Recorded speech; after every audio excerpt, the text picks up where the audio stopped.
Au Cameroun, dans l'archidiocèse de Douala, la 24e journée mondiale de prière pour la vie consacrée s'est célébrée le 2 février 2020 avec le vicaire général Monseigneur Dieudonné Baïmek.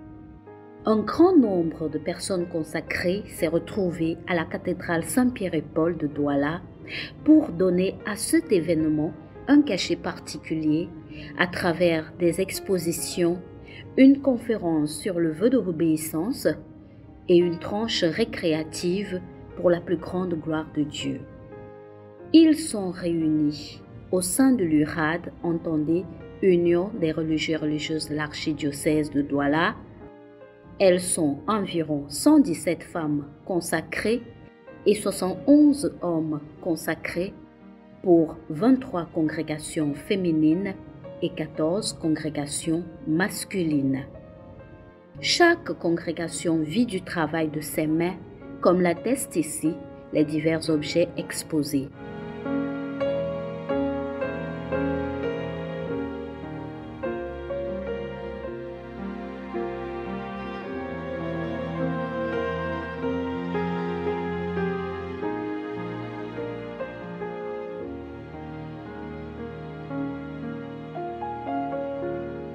En général, les sœurs et les frères travaillent dans des écoles et autres institutions éducatives.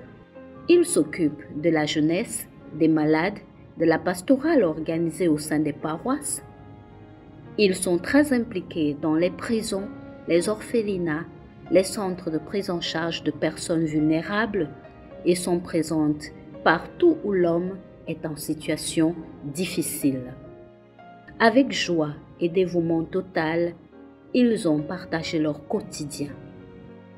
Le pape François a bien fait de relever que les personnes consacrées sont ces hommes et ces femmes simples qui ont vu le trésor qui vaut plus que tous les avoirs du monde.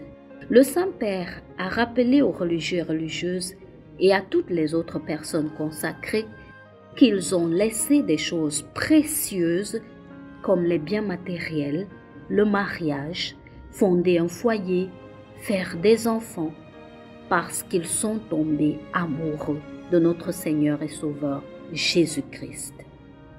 Le Saint-Père a alors recommandé aux personnes consacrées de continuer de voir Dieu en toutes choses et en toute personne, de vivre constamment avec l'Esprit Saint et, comme Siméon et Anne, de ne jamais s'éloigner du temple, de servir Dieu jour et nuit, afin de garder l'espérance au milieu de ce monde et de transmettre à tous le regard de compassion de Jésus.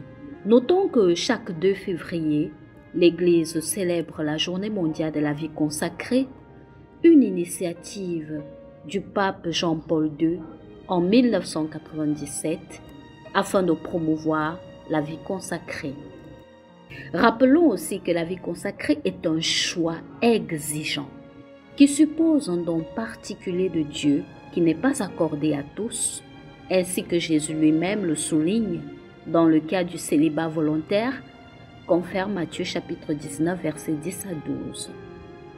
Elle est ainsi, la vie religieuse, une consécration particulière, un don précieux et nécessaire que Dieu fait à son Église, confère Lumen Gentium du Concile Vatican II. La vie religieuse est un don total et exclusif, et c'est le Père lui-même qui appelle certaines personnes à cette forme de vie. Le pape Jean-Paul II recommande d'introduire la théologie et la spiritualité de la vie consacrée dans le programme des études théologiques des prêtres diocésains, confère Vita Consecrata, numéro 50. L'Église enseigne que nous sommes tous consacrés de par le baptême et tous nous avons la vocation commune à la sainteté et à l'amour. Cependant, le terme « personne consacrée » désigne un groupe spécifique qui renferme les religieux et religieuses dans la vie monastique et dans la vie apostolique, les ermites, les membres d'instituts séculiers et les vierges consacrées. Notons pour terminer que le magistère affirme que la vie religieuse relève d'une forme de consécration spéciale à côté de la consécration baptismale et de la consécration sacerdotale. La vie religieuse est un état de vie. Le 2 février, dans toutes les paroisses du monde, l'accent est donc mis sur la vie consacrée pour que tous, comprenant sa nécessité, remercient Dieu pour ce don si précieux et encouragent les jeunes, particulièrement les filles, à embrasser l'état religieux.